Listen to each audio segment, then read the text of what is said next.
You were listening to episode 291 of the Game Deflators Podcast. My name's John, and I'm joined by Ryan.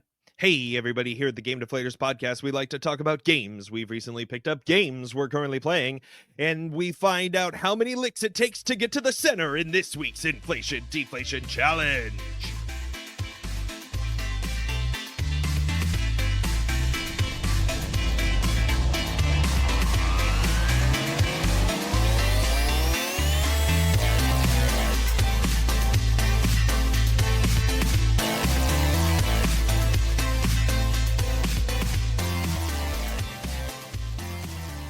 So this week we played a little bit of Lollipop Chainsaw on the PlayStation 3, so excited to get into that in our Inflation Deflation segment. But Ryan, first, let the people know what we're going to talk about today. So this week, we'll be taking a look at everything we liked at the Xbox Showcase. Things are really getting bananas on Steam, and pirates are setting sail in record numbers on the PS5. And we are not setting record numbers on our out-of-date website, thegamedeflators.com, but you could go check it out regardless. You can also find us on Instagram, Facebook, and Threads at The Game Deflators. We're also on Twitter and X, however you want to call it, at Game Deflators. You can find us on YouTube. We are having record numbers on YouTube. We actually did. That was pretty good. We won't go into all the details, but yeah, it was actually pretty interesting to just see those spikes all of a sudden. So very happy about that. And also you're listening to a podcast on a podcast application. So go ahead and leave us a 5-star review, like, comment, subscribe, all that good stuff. And then if you haven't had enough of us, go like us on another podcast application, leave another 5-star review. It'd be great.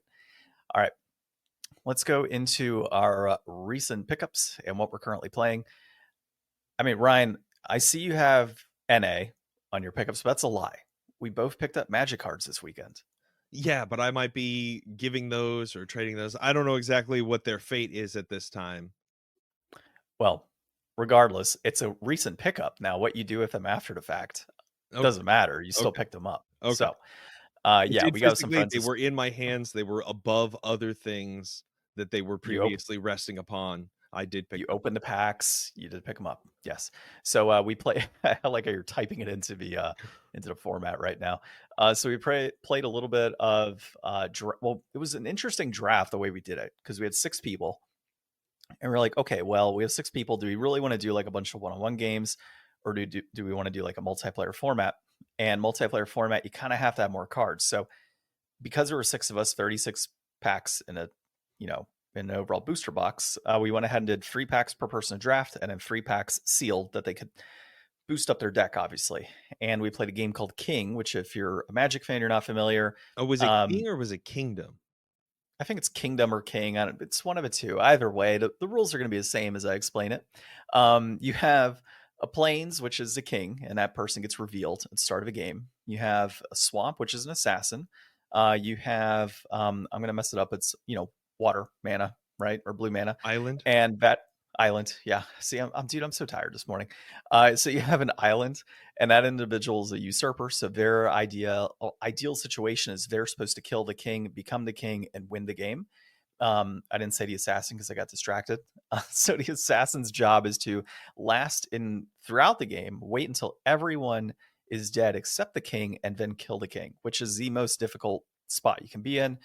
You have a 2 mountains, which are barbarians, and you have 1 forest, which is knight, whose job is to protect the king. So you can kind of get the idea of that format. It's nice. Everybody only knows who the king is. Nobody else is allowed to reveal who they are. So you're all just kind of like BSing and attacking and just kind of feeling out the field for, like, John was pretending to be like the knight the whole game, but he was secretly the assassin.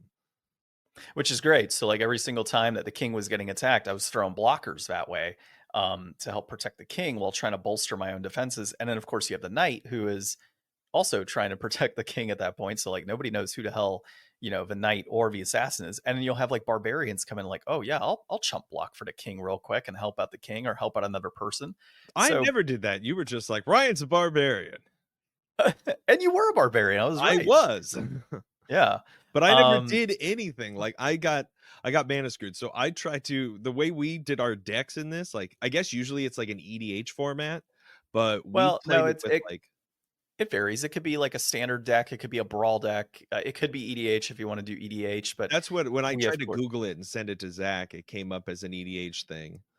But Gotcha. yeah, it's I guess you could do it anyway, but we kind of did a fun way that I've never done before. So like we were there to draft originally, and then I'm always keen to like try out something new. So we did like 3-pack draft and 3-pack sealed and made a 60 card. And I thought that was really fun. But I went like all in from my opening pack. I had like rainbow, some dragon, and I was like, I'm doing a rainbow deck. Yeah, you got a good card. I think it was like Niv Mizzet, I want to say, or one Something of the like that. Nivs. Yeah. Yeah. Um, but yeah, I had a lot of fun, dude. We played till 12:30, which is absurd for me to play Magic till 12:30 Yeah. I in this left day of after age for round me. one, which Yeah, we you left it. won. Yeah, the Barbarians did win technically, and then the Barbarians won the second game as well, which was a lot of fun. So, um, yeah, I had a blast with it, dude. Like Rob, one of the guys that we play with, called me up, said he had a ton of fun playing that format and would want to do it again. And I think next time we do it, I don't know necessarily that we all need to buy into a draft. I think it'd be okay to just say, hey, let's bring a bunch of random decks to the table and just have some fun casual play, Mhm. like, or have a cube or something along those lines to just kind Mhm. of not force people into paying $20 to play Magic, right? Because Mhm. that kind of sucks. And at the end of the They day, said like, they do you really usually want play to? with a brawl deck, right? Yeah, which is a one of 60 card deck. That's what it ends up being. So, and they're not hard to make. You just have to have a good card collection. I have quite a few cards, as you know. So I think what I'll end up doing is kind of coming together with a bunch of random casual decks. And then next time we all get together and play, I'll have a bunch of decks ready for everybody. I already do technically, but they're not all the same format, Mhm. and they're not all the same kind of like. There's some that are kind of overpowered, and then there's others that are not. Yeah. So, yeah. But outside of that, playing Magic this past weekend, I see what you have put into the notes here about my currently playing. So I will not state that, but I played a little bit more of Alundra. I started on to the next nightmare, which is interesting. So in this town of Iona, there's like this new Dreamwalker. Basically, it's coming to the town, and she's like, "Oh yeah, like this." In this instance, the person that is having the nightmare, she's like, they're beyond. Their soul is beyond loss. Like it's done. There's nothing that we can do to save them. And you step in, or like, well, we got to try and save them. So let's jump into that dream. It's life or death. And she's like, well, I'm telling you, it's not going to work. So right now we're trying to one up the other apparent dream walker who lives in the city or has moved to the city or appeared. And so that's where I'm at right now. I just jumped into the next thing, but I do have some new items. So I got mermaid boots. So it allows me to swim finally, which is fantastic. So I have noticed kind of like Tunic, right? Where Mhm. you pick up various items along your journey and then you can go to other areas that you couldn't before. And it's like that in a lot of games, obviously, but it was recognizable right away where I was like, oh, okay, cool. Like in Tunic, you might have a slingshot that allow you to jump to the next area, which you didn't have before. Whereas this is similar. You've got mermaid boots that now you can swim to get the hidden areas. I So mean, yeah, dude, just like Zelda or anything just like like that. Zelda or anything like that. Yeah. No, I mean it was just the one off. I see your sarcasm, but it was just the one. It because I just finished playing Tunic. Yeah, that's the one that's You fresh. know that it's fresh and it's a lunger's very similar in the sense of you don't have a whole lot of item pickups. Like in Zelda, you're constantly picking up items. Like this is you have like one strength potion that you can carry at all times. You Mhm. have one elixir for magic. You have your base weapons, which is just two weapons, which Tunic, two weapons. There's not a whole lot there. No shield so far. You have like two or three magic spells, and then you have, like I said, like specific hard items that you upgrade over time will allow you to do different things. Mhm. Um, so yeah, I mean that's what's fresh. Tunic. Obviously, a lot of games do have format, which I called out, but yeah, it's interesting so far. Still difficult, I will say. I'm still getting so frustrated at the fact of having like one save point in the city and Mhm. then a save point in a dungeon, and that's it.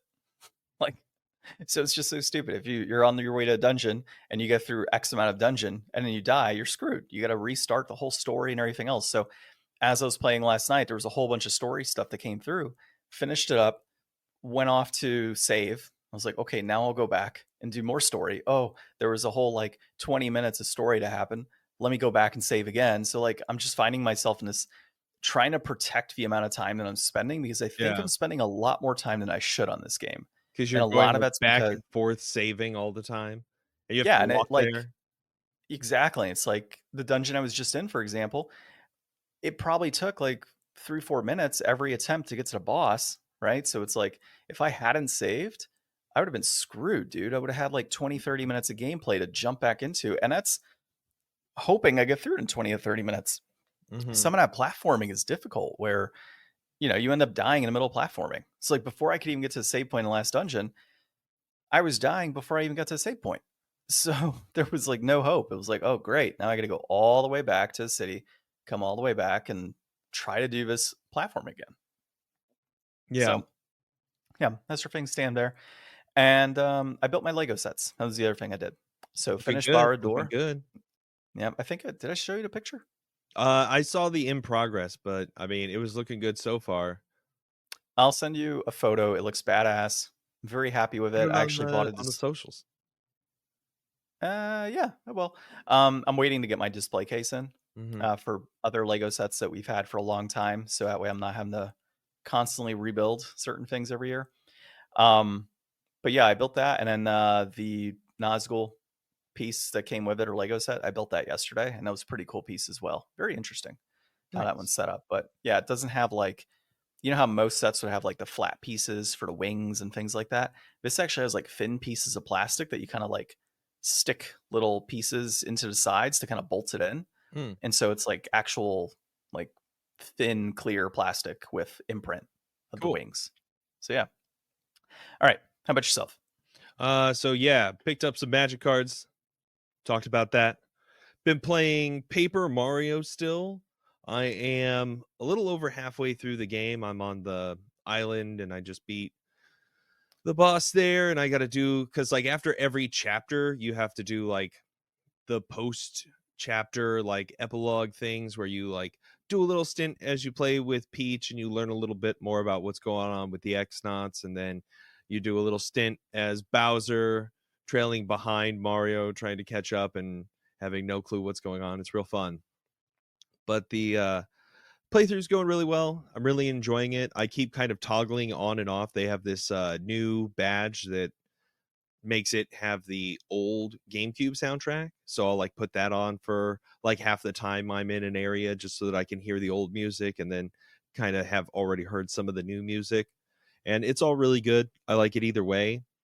There's some things about it that I'm starting to find like I do think are really, I don't know, just kind of feel like they're missing from like the old one. Like specifically just little tiny things like when you used to do the earth tremor special move, like I just like the meter that they used more and the sounds that it made more. Like it's just nostalgia that's making me feel that way, and I'm sure nobody today is going to complain about the way that it is, but I just really preferred like the old UI element for that.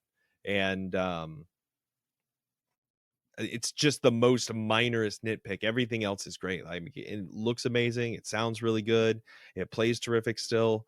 The badges are super fun. Like I'm having a ton of fun playing it like a little bit different way than I'm used to. Normally when I play, I always just like Quake hammering everything and um I don't know, using like the peekaboo badge and zap tap and stuff. And this time I'm going like all in on like a low health build that gives you like extra damage, but also having like a bunch of like extra like enemy chance to miss things. I think some of the fights are a little bit easier. Like I feel like almost every fight I do, the stage is like helping me out. Like it's always like freezing enemies or like putting fog in front of me, and like things are always falling, but mostly seeming to fall on the enemies. So it just seems like maybe they tone that up. I know it definitely used to happen, but I feel like it happens a lot more. Like every boss fight opens with them getting like blasted with like the freeze from the stage. I'm like, okay, I mean, it doesn't bother me. Like I'm already doing way more damage than I'm usually doing, so the fights are going really quickly anyways. But it's just so good. And I think I just saw a thing yesterday that it was like number 1 in Japan. So I hope that it does super well and everybody keeps buying it. And Nintendo's like, yeah, we're going to make more of that kind of Paper Mario. And on the Switch 2, we'll have some like great new Paper Mario, or everybody was calling out like they need to do a Paper Luigi, tell Luigi's story from this. Cause like after every chapter, you go back to like the main like hub area, and Luigi's there, and he's talking about like some adventure he went on, and he's got like a little partner guy with him, and the partner's like, no man, that's not how it really happened, let me tell you what happened actually. So is like the Luigi part like in the original as well? Yeah, it's just like you come back to Okay. town and Luigi's just also at the hub town, and he's stopping by I on his next leg of his adventure too. gotcha. I just wasn't sure if it was like additional content or a new focus that they put, this No, go around. But people yeah, that wanted sounds to have it like a whole expansion because they have like the part where you play as Peach and the part where you play as Bowser after each chapter. People envisioned like you could have a part where you play as Luigi, and then maybe you get back to Rogueport and then Mario gets back there and then you can talk to him, but you kind of already know what happened. yeah, I would not be surprised if they did like a Paper Luigi. Like it makes sense if they're gonna have like this sidebar story happening, and people will buy it. At the end of the day, it's not like it's not gonna sell. Well, I know, but the only weird thing when I try to think about that idea is that like Mario doesn't talk, right?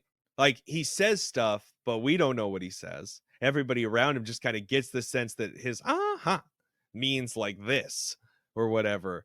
But like Luigi's like, "Hey bro, let me tell you about like what was happening to me." And he goes into like full text. So it's like it would have to be like either keeping in line that Luigi talks, and then it's kind of a little bit different cuz like there's like dual dialogue going back and forth instead of your partners just kind of saying stuff for you.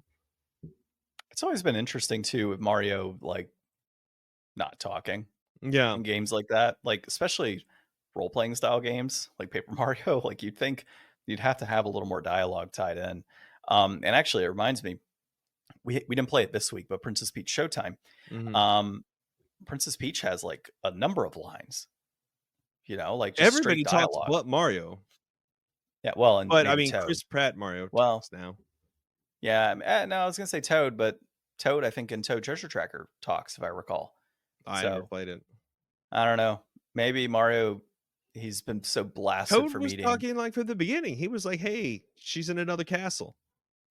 That's true. That's true. Yeah, yeah. So yeah, Mario's the only one. Maybe he's just blasted on like eating shrooms from Mushroom Kingdom. Like it's just completely jogged his mind, and now he's done all those mushroom He eating, could communicate psychically. He's had so much mushrooms. His all those one and then in ups. your mind you Yeah, just hear like Mario's voice. it all went downhill to purple mushrooms and um lost levels. Yeah. That's where it all went downhill. Yep, lost his ability to speak at that point. All right. Well, Well, for good stuff, dude. discussion this week, we're going to go ahead and talk about the Xbox showcase. John, I'm assuming you watched the Xbox showcase, or did you just kind of read about it? I did a little bit of reading and I watched the trailers that I cared about. Okay. So everybody is talking that the Xbox Summer Showcase was great. They gave it like Yeah, grade A. They said it was way better than Jeff Keighley's presentation this year and way better than like the Sony showcase that they did a while ago.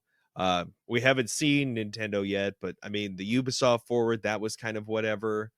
I mean, the PC game show, what was it? The Cozy Games, there's so many different shows that have been going on the last few weeks, but like basically everybody's saying like Xbox basically won this year. And I wrote down a list of all the stuff that I thought was interesting or worth mentioning. It's still pretty big and it's not comprehensive of everything. So if you want to see everything, we were looking at the list from Nicole Carpenter at Polygon, but you can probably find it in a bunch of different places.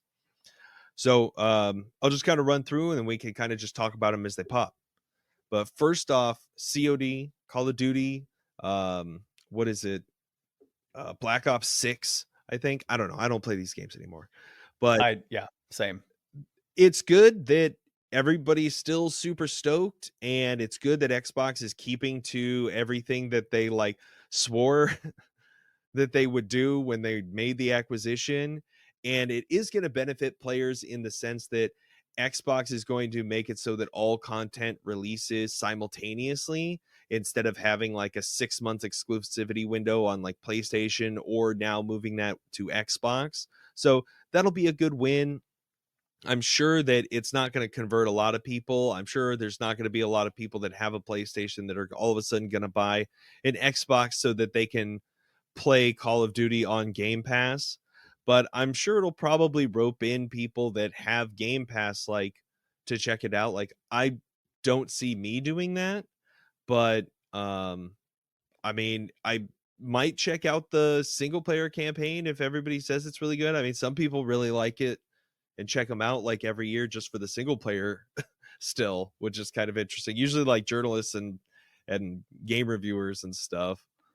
If you got Game Pass, I mean, it might be worth it just to. I mean, it's usually like a 4 or 5 hour campaign, if I recall. Something like that. So, It might be yeah, I longer mean, now. Who yeah, knows? maybe. But Who I knows? I like mean, a shooter every once in a while. I could take a 10-hour shooter and have fun with it. maybe. I don't know. I haven't played Call of Duty since Modern Warfare 2. Yeah, same. So, yeah. Next up, Doom: The Dark Ages. This looks sick. I played a tiny bit of Doom 2016. I never played any of the newer one. But this one looks awesome. Doom is cool. Yeah.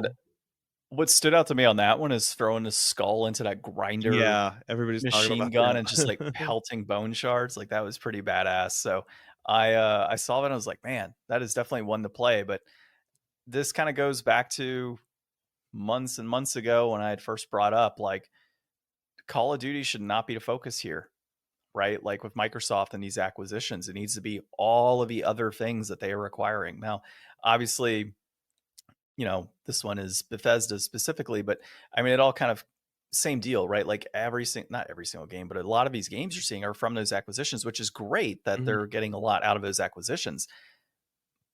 But it's a lot of games that could have been multi-platform, and they could have been focusing with their own studios and doing their own things. So, well, and they're probably going to be putting a lot of these out. Like, I think that they're gonna have to make a lot of these multi-platform. Yeah, I think I heard like somebody talking about the games, and I think that like at least 12 of them that were announced out of like the 30 something odd games. I think it was like 39. I want to say it was like 39 games, and 12 of them are going to be multi-platform. So, I mean, that's a decent amount, more than what you would think when you hear Xbox Showcase. So, and we'll get into some more of that kind of stuff in some of the article stuff later. But next up, Dragon Age the Veilguard. That got kind of blasted by a bunch of people. It was Dragon Age Dreadwolf. It's been in development for like 6 or 7 years, I want to say. It's been a long time, and maybe I'm wrong, but it seems like it's been that long. You got to add or subtract 3 years for COVID. It's hard to remember. I haven't played any Dragon Age games, so I didn't even bother with this one. Yeah, I played the first one, but it's getting some backlash for the CGI kind of trailer with like not really, looking very Fortnite-y compared to what people are used to with Dragon Age. But it seems that some people have seen gameplay and kind of are trying to reassure the community that it does seem like it is going to be good, but it's definitely kind of taken a little bit of a new direction with some stuff. Next up, Starfield. They're doing expansion for Starfield. Obviously, that was going to happen. I don't really hear anybody say, I'm excited for this. People say, yeah, it looks like they're making an expansion for Starfield. People are really more excited about the Creation Club coming there so that they can start doing like mods and stuff. But a lot of the really big modders, I guess, had said early on that the game was just kind of not for them and they really didn't want to make a lot of mods for it. So we'll see how that changes and how the game evolves. But yeah, like, I mean, I bounced off of Starfield after trying to give it 15 hours or so, and I don't think this is going to bring me back to it. I mean, there's a lot of people is probably not going to bring them back, but I mean, it depends on how good the DLC is, right? So if the DLC and any additional updates to the game, make some drastic changes, and yeah, you might get some folks to come back in, but I think they might be past it, dude. Like, all the negative, not a ton of negativity, but you know what I mean? Like, we're beyond the excitement of when it first came out, and it fell flat for the most part for a lot of folks. And now you're in this situation where, cool, we're going to release this DLC we've been working on. But you've lost so many concurrent players that, what are you going to do? Yeah. Yeah. I don't see a ton of them coming back. Next up, Claire Obscure Expedition 33. Did you see this one? That looks sick. It looks sick, dude. And everybody's like calling out, and I don't know why more people aren't like, dude, this is like Lost Odyssey. Like, it's a, regular kind of like JRPG, but with like timed action mechanics for like the combat and strikes. I mean, it definitely looks deeper than what you were doing in that game, but I mean, from Xbox, like high quality, like to rival like a Final Fantasy kind of project. I'm so here for that. That looks so interesting, and it looks really different too, which is another thing that I'm excited for. After that, South of Midnight, I've been excited for this since the first time they showcased that just like little thing. This looks great. This looks like a game me and Brie are gonna eat up and play. I hadn't heard of this game before, but then again, I don't really go out of my way to watch Xbox showcases all that often. This kind of reminded me of Kena, Bridge of Spirits, in a way, because you're like trying to, kind of clean up the swamp in a sense, and some of the things that she's actively doing. Like I saw a scene where there's like a bunch of flowers kind of coming back because of an enemy that she defeated. So it reminded me of that in some capacity. And then, of course, a lot of the other, the really cool, like high flying acrobatics pieces tied in with like the nice storytelling component definitely drew me in. So this is something that I think I might be looking at on PC. Yeah. And then Metal Gear Solid Delta Snake Eater. Lots of people are excited for this. I am not big on the Metal Gear. I've not really ever given them like a super hardcore chance. I really want to, but I just haven't. And who knows, like maybe this will be on a Game Pass or something. I don't remember if I saw that it was. I kind of doubt that it will be, but who knows? At some point I might play it. Yeah, it's funny because like I beat Metal Gear Solid 1, number 2, VR missions. I also played number 4, but I never played Snake Eater, funny enough. And of course, that's the one that's getting, remade. So definitely excited to play some Snake Eater and dive into that because it from what I have always been told, it's probably the best one. So definitely excited about that. And then I can jump into, number 5 and all that stuff. Mm-hmm. Yeah. Next up, Sea of Thieves is getting another expansion that looks pretty cool. Kind of bringing that up because it's a really successful live service game for Xbox, and it's really done a lot out there. Next up, Perfect Dark. Did you watch the Perfect Dark trailer? I watched most of it. To me, I mean, we played a little Perfect Dark technically on a podcast. We haven't released that episode, so we'll probably have to play it again. But I liked it. The visuals that I saw, I thought were fantastic. But to me, it's just Did you another believe first-person it? shooter. Believe it? I thought it all looked very like shopped and fake, like in a way that like that game has been in development for a long time, and it seems like it's probably still going to be in development for quite a while, and it just doesn't really look like that's the game we're going to play. Like, you really think we're going to be like sliding and kicking a guy in the knee, and then all of a sudden like bam bam, like just like hitting this guy in the head, like all in like a split second. Like none of that looked like somebody playing a game. It looked like this is an idea of somebody playing a game. I'd say it's probably a cinematic trailer of some sort for a scene going on. But in terms of gameplay, like that type of split-second decision making, I don't know. Maybe it's one of those things like the game is set up in a way where, let's just say you have 4 enemies in front of you and you're able to trigger what's going to occur, and then it showcases what happens. So you're not like in the moment, like kick, slide, break a knee, whatever it may be. We never saw anything that would represent that that's what this game would play like. Like it represented as it's just a first person shooter where it has this like crazy extra level of like some kind of way that you can just do things very quickly or have like just really more interesting animations with things. I don't know. It's something about it just read too often. Like at first when I was calling it out, I was like, it doesn't even make sense with like the wall running and climbing the pipe. Like all that stuff would be like painted yellow. And then I went back and I saw the trailer again, and actually the pipe is kind of painted yellow. So maybe some of that was a little more true than what I'm giving it credit for. Yeah, I mean, I can see a situation where we saw more of like the cinematic aspects of a game, and we'll get a gameplay breakdown in the future. Mm-hmm. I The I far believed it future. from what I yeah, I believed it from what I saw. I think it'll potentially play like that. Not necessarily like we discussed, right? Where all of it's happening simultaneously. You're likely gonna have triggers and things that you have to put in play to actually do those things. But yeah, I thought it was pretty cool from what I watched, and but it's another first person shooter for me. It's not. I don't know. Like I'm very choosy on my first person shooter type games, and this one didn't draw me in immediately, but it could down the road as I learn more about it. Well, and Perfect Dark just doesn't seem like the franchise legacy that's really going to be like that IP that pulls in money because of its base. Like Yeah. there's been a couple of Perfect Dark games. One of them was like legendary on the N64, and then there was like the one that nobody really ever talks about that was like the launch for the Xbox 360. Like I got that as like my first Xbox 360 game, and I never finished it, and I don't remember much about it. Like, sorry. Yeah.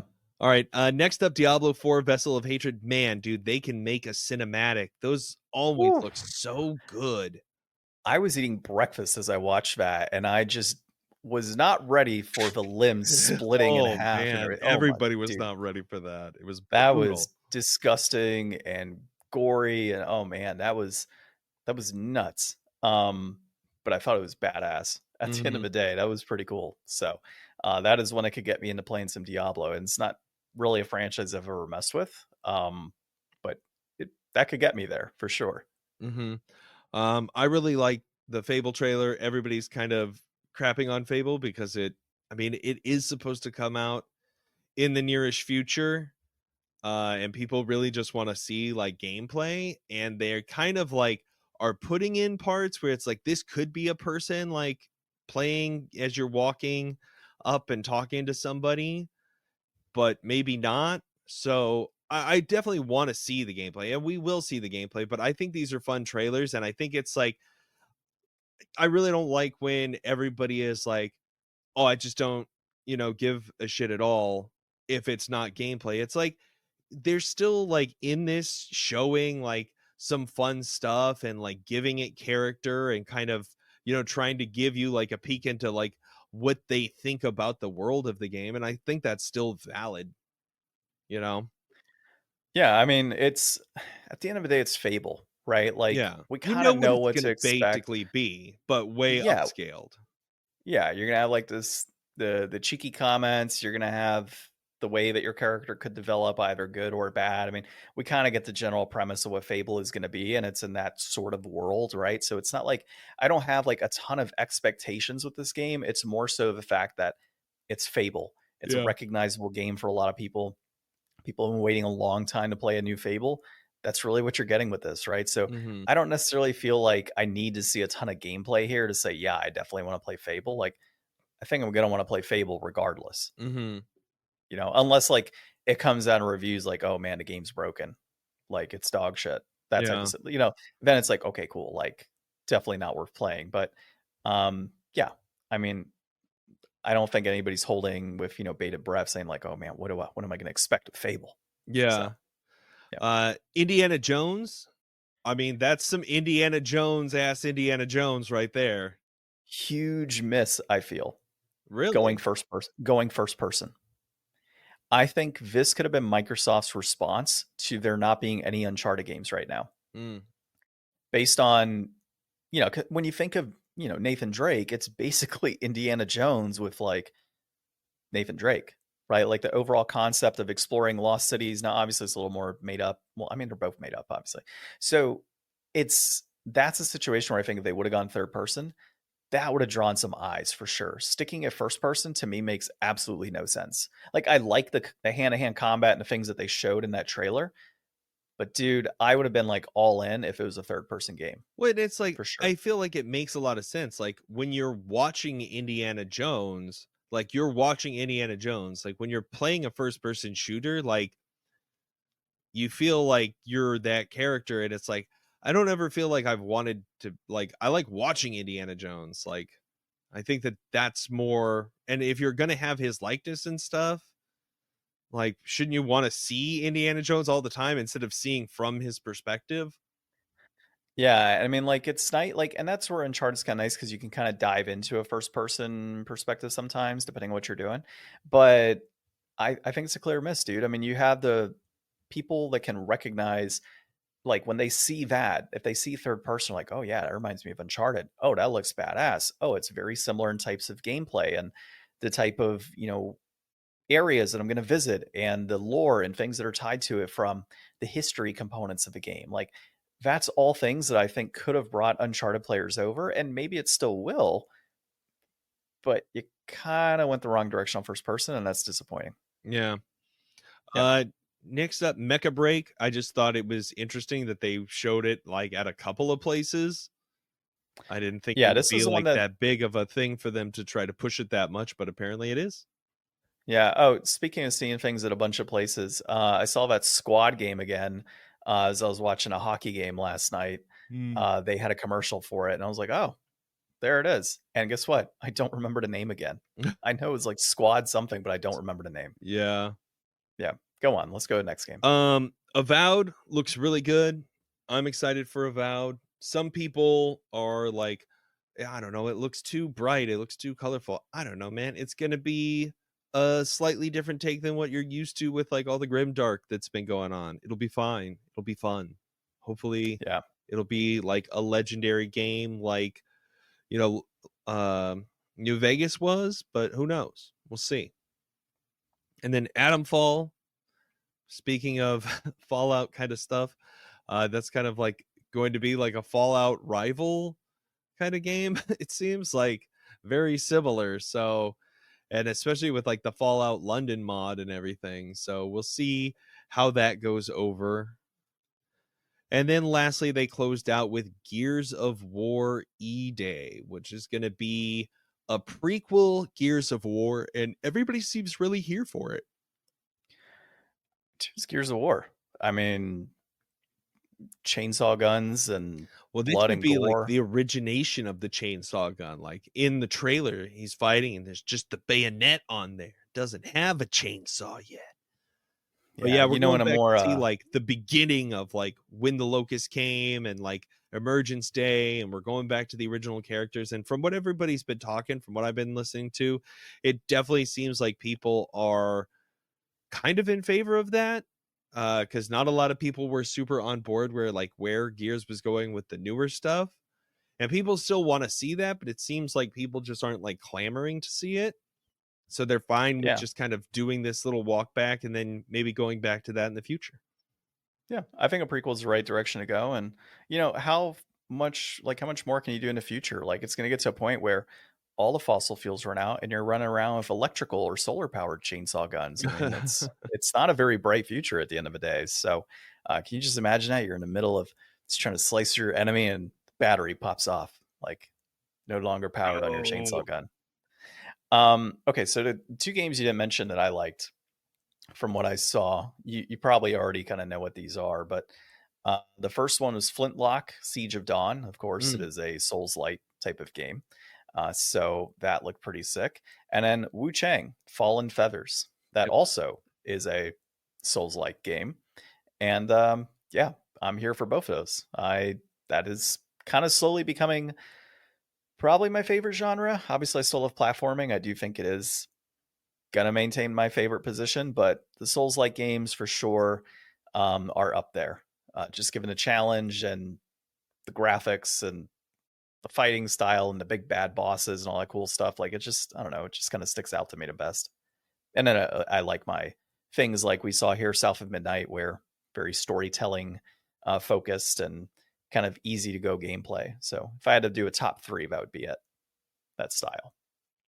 Nice. All right, dude. Anything else on this other than new Xbox Series X consoles, 2 No, terabyte, yeah. and then I think there's a 1 terabyte digital only, and then there was another one, I don't remember. I think there were 3, I don't know. right? Yeah, there was some. I already have an Xbox, so I'm not getting another one. I'm waiting Well, I on mean, we that gotta talk PS5 about it. Pro announcement later this year, and then the Switch 2. Well, And we gotta hopefully talk we about should it, be though. getting a Nintendo Direct Yeah, next week or the week after. And I've already heard people talking like this is going to be like probably the last Switch only Direct. unless it's a Switch 2, then it's a Switch Direct anyways at the end of the day Well, I mean, in the the future. next one will probably have like some Switch games, but also announce like the next console, so it won't be the only child anymore. Yeah, that's what you would figure. So Xbox is 2 terabyte SSD Xbox Series X, and all digital Xbox Series X with a 1 terabyte SSD and a 1 terabyte SSD Xbox Series X. So those are the new Xboxes. Nice. That's about it. So, all right. The first article that I have up, I thought was very interesting. Banana tops 400,000 concurrent players and will Steam step in. This is Paul Tassi at Forbes. So basically, this is a game where you click a banana. And as you continue to click said banana, you unlock different costumes and other banana related things. And people are taking, it's a free to play game from what I understand. And people are taking these items and they are selling it for real money. So realistically, you could They're spend trying to. Well, they said some sold, like one sold at like $1,300 apparently. Yeah. Um, so basically, what people are doing is they are clicking bananas to try and make unlimited money. It's a money hack now, right? Except for the fact that of the 400,000 players, only 131,000 apparently are real. I would assume it's gone up a little bit. So let's just say 50%, roughly. Let's say 50%. The rest are bots. So basically, people are getting this game and they are using bots to click a banana to, in a way, like Bitcoin was back in the day, get costumes and other things to then sell for real money. And obviously, if you're bot, you can do it however long as you want and however whatever pace you want. So it's interesting. And people are saying, well, what is Steam going to do? Because at the end of the day, you look at the Steam charts and you have, oh, what's the most popular game? What's the biggest thing out there? Well, it's Banana at 400,000 concurrent players, right? Like, not saying it is like number one on the charts, but that could grow over time with more and more bots. And then what does Steam have in their hands? They have a game that is honestly, in my opinion, garbage. Like, very pointless, trying to, get a quick buck out of people online with like these costumes and other things that they're clicking for. And like, does Steam really want to have that, at the top of their list, right? I don't think they do. I think they want to put in other titles there and they want to make sure that people are getting the best of the best in terms of gaming. So what I kind of see potentially happening here is I see Steam cracking down in some capacity, either on a developer to put in, like, implement something to say you have to, like a key or something, right? Or some sort of, what are they CAPTCHA. called? Yeah, something like a captcha, something like that. I could see something like that happening mid game to prevent bots from doing this. But then there's a whole argument of, well, I own a game, I should be able to do XYZ with it, whatever it may be. So I don't know, man. There's a lot of things here, but I think Steam will step in some capacity to do something about this, whether it's taking care of the bots, whether it's, having the developer do something, maybe removing the game altogether. Uh, but yeah, I think at some point they're going to step in here. Have you looked at this game and seen anything about it? Yeah, so I just watched a video this morning from Moist Critical or Penguin Zero on YouTube talking about this as like some big like scam. So like the rarest skins that are on there, like you can't even get because they've been like disabled. So none of that stuff that like the rarest one that's sold, like I don't think it's like even possible to get that at this time basically. So people are just kind of wasting their time and getting duped into this like it's something, and people are trying to sell all these like 3-cent bananas and whatever. So it's a stupid like spec market kind of dumb idea thing that really means nothing, and people are just paying money for pictures of bananas that aren't going to do anything and wasting their time. Yeah, it's NFTs coming back with a vengeance, right? That's exactly like how he was talking about it. Yeah. Um, it sucks that they put free, right? Like if they would have put this game out for like, I don't know, $1, right? Like that's a quick hit right there in Yeah. terms of revenue. And then, yeah, sure, it's a crappy game. It's got some skins. It gets knocked out, but at least you keep your money. But hmm then again, I guess Steam does have refund policies as well, right? So you hmm theoretically could lose all of that. So, well, that's it for my banana talk. Let's go on to your article. Yeah, so Sea of Thieves was the most downloaded PlayStation 5 game in May. Let that sink in. Hmm. So after years of, a market where Sony has been putting so much effort and energy and money and resources into trying to make big established recurring revenue through these types of live service games, all of a sudden Xbox decides we don't want to just be on Xbox anymore. We want to be everywhere. And now they have the biggest live service title on PlayStation. So that is huge. And I'm really excited to see how this looks at the end of this month, because Destiny Final Shape just came out this month. That's been Sony's premiere one, and it's the last chapter for it, which is kind of a bad time to come into Destiny 2. And Destiny 2 is also notorious for being like not new player friendly, because they sunset all of the content for just like huge sections of the story are just inaccessible if you didn't play through it while it was happening. So, not a great experience to bring in new players, and not a great time to see new players. And so I'm wondering how much potentiality for people who might have checked that out are just going to play Sea of Thieves instead.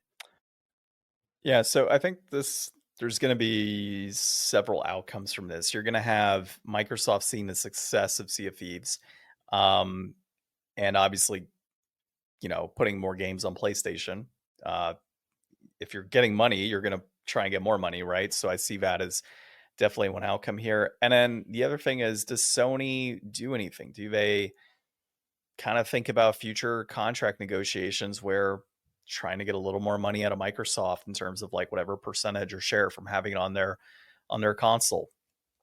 You know, that could be something too. Like, hey, if you're going to put popular games on here, we want to make money too, right? hmm So I could see that happening. Um, in terms of a game itself being most download and all of that, I mean, I kind of think we should have expected this. Super popular game on Xbox and PC, right? Um, coming over, there's again recognition of a franchise, right? So of course it's going to sell well.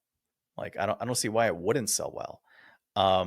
You've had a lot of people playing this for a number of years now, right? Sea of Thieves has been out for quite some time. hmm So yeah, I mean, I think at the end of the day, like this is to be expected, and I can see Microsoft doing this with other, not even just live service games, but other like Well, games that are successful on their console, saying, "Oh, this is really successful on Xbox. Let's port it over to Sony now because yeah, people have wanted to play this game." So Sony's doing that with PC, right? So I can see Microsoft doing the same here. And I would yeah. still stick to my guns. I do think it's the last generation of Xbox after this. I think it'll go into what we've discussed prior, proprietary devices, connected TVs, your streaming and all of that type of stuff. And then I feel like I didn't say this was I got this from Marcus Stewart at Game Informer, but in the Yeah, I was going to call article that out, but they specifically mentioned as well that Grounded is on here too.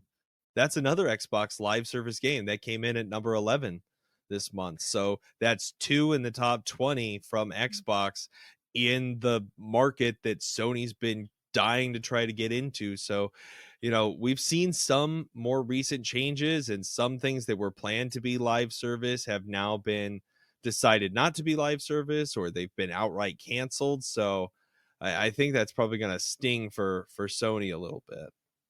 it also kind of makes you wonder, does Sony look at this and say, okay, cool, like do we need to make a live service game, or can we now focus our efforts on exclusive games that are only on PlayStation? Mm-hmm. Like if Microsoft's going to continue throwing live service games that way and you don't want to lose your consumer base and you want to put efforts towards something else that's going to drive people in, I mean, exclusives is what Sony's always lived and died on, right? So Yep. I think that's the direction it might go to. We'll see. All right. The next thing that we have here is our inflation deflation of the week. So this is Lollipop Chainsaw, developed by Grasshopper Manufacturer. That's the most random ass name too I've ever seen for a developer. It was published by Warner Bros. Interactive Entertainment, which makes a lot of sense when you see the style of gameplay feeling like Harley Quinn.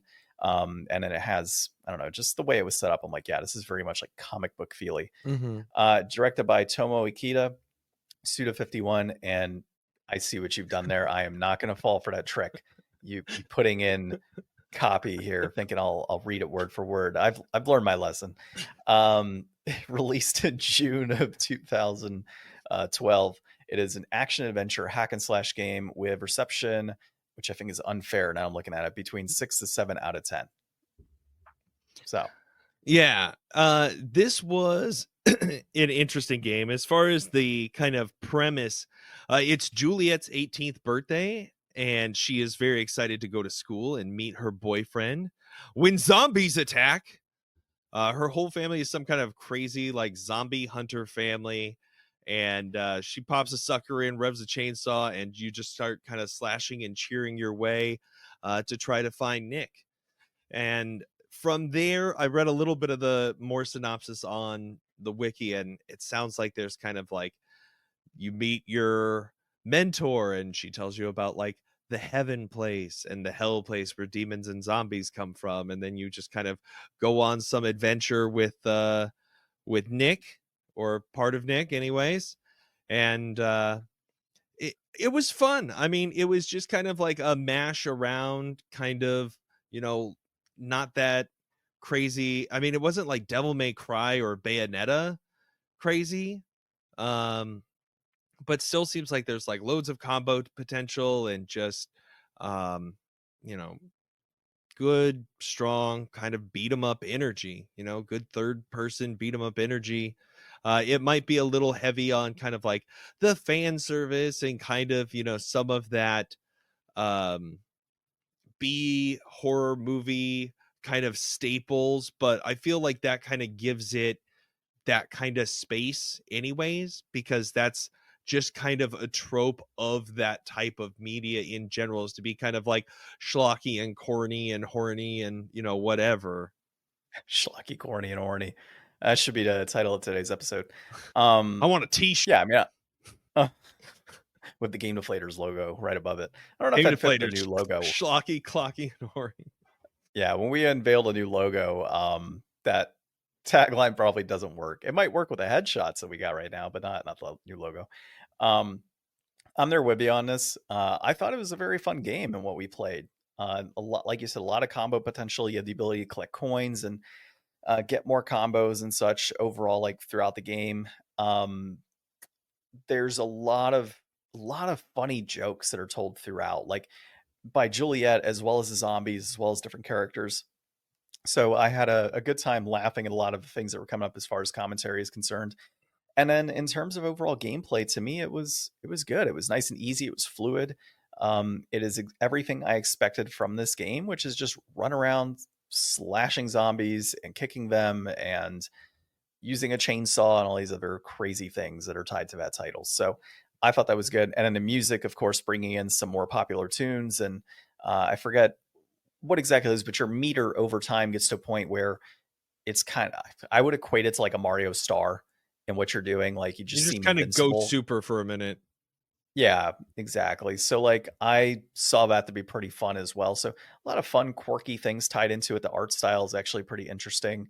And the story itself, I mean, not to spoil anything, but when you said like part of Nick, I got a good laugh out of that, just because, yeah, it's true. Like these are things that you would never like, just the way that the book, or the I say book like comic book, but the way the game is set up, like that scene in particular, I got a good laugh out of it, man. I was like, this is what I expect from this title.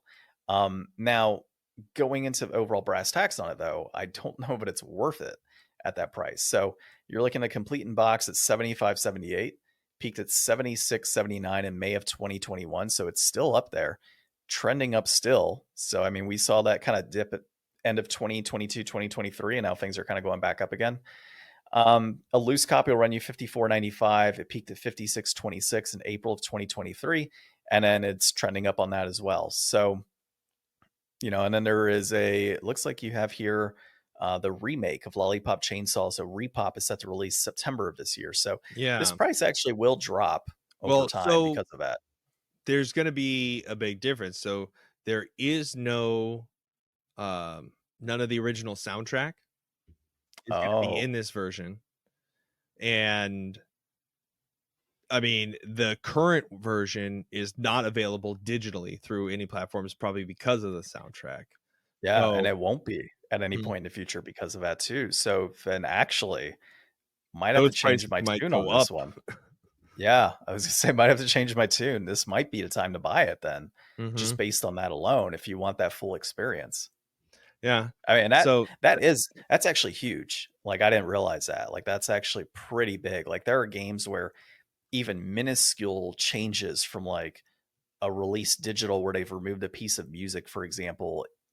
So I'll give you an example. Little Big Planet years ago, when it first came out, had a part of the music could come off as like racist towards Middle Easterns, and the game, like, for whatever reason, was like super high price at that point, like, original copies.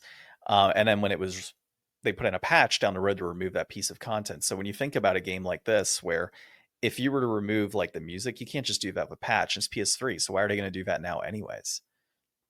So yeah, I can definitely see this shooting up into like the 110, 120 range very easily just because of that alone. Mm-hmm. So, yeah. I mean, either way, on a scale of inflated, deflated, it's going to be inflated. It's definitely not worth those prices. But if you're like a spec buyer or a collector, now just might be the time to get in. Yeah. Yeah, I would agree with you, dude. That's crazy stuff. So glad I got that game when I did. I think this was part of the big game, the great gaming pickup. Yeah. I want to say this came with that collection I bought. So, dude, this thing is like, I wouldn't say it's printed me money because I'm keeping the games, but it's interesting to see like over time how many of these games are just like they've either gone up in price or there's new things that I learn about some of these titles that I picked up in that collection. Well, that's kind of the whole point. Always a good time. Getting to know your collection 1 week at a time. Yeah, that's so crazy. We've literally played hundreds of games that you might not have ever even touched. Yeah. Yeah, I think it's a cool idea, right? Jump into my game collection and play a bunch of crap that we would have touched. So I like it. It's good stuff. All right, man. Well, next week we have Dead Cells on the PlayStation 4. So we'll be looking into that game. So look forward to that. And we'll also catch you on that episode as well. So it'll be episode 292 next week. But that said, this has been episode 291 of Game Deflators Podcast. My name's John. I'm Ryan. And thanks for listening.